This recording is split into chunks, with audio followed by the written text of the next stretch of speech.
fresh scars of an otherwise invisible wound. Another village in troubled Maguindanao province destroyed. The villagers here in Sitio Badal were roused from their sleep a few nights ago by a group of armed men who entered firing indiscriminately. They took their belongings and also their livestock, and when there was very little left, those men set the village on fire.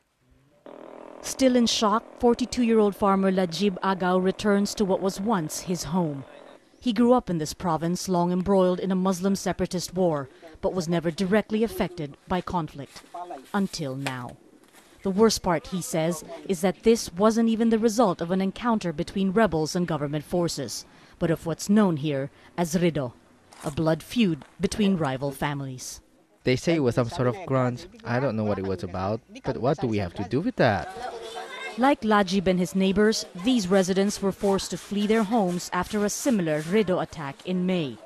Decades of an insurgency and lawlessness have led to a proliferation of firearms, and such incidents of self-imposed justice are not uncommon. And yet, these refugees count themselves fortunate. Tens of thousands of others here have had to live with no permanent home for years. The first story I remember being told was how, as a baby, my crib was a blanket tied to trees because we had no house. Not wanting to be recognized, Bitun has spent most of her life as an evacuee running from conflict. She fears for her safety, claiming that what she has to say will make her very powerful enemies. Enemies with guns. We've seen men who work for local officials claim to be evacuees to take our food in distribution lines. They later sell it in the markets. Members of host communities do the same thing to feed their families. We've had to return to our farms to harvest what we can to feed ourselves, only to then have soldiers take the crop away from us. The evacuees themselves have been accused of abusing the system and overstaying for handouts, but they quickly point out they have nothing to go back to. It's a spiraling situation that no one is sure how to control. Even the newly elected governor lost members of his family to what he says was a feud with a powerful rival clan that had strong political ties.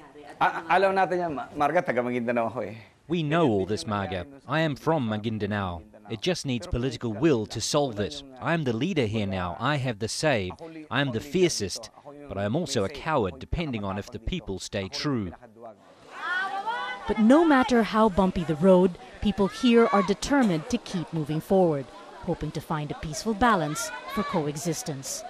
The new local government is promising to come up with a solution in the next few months.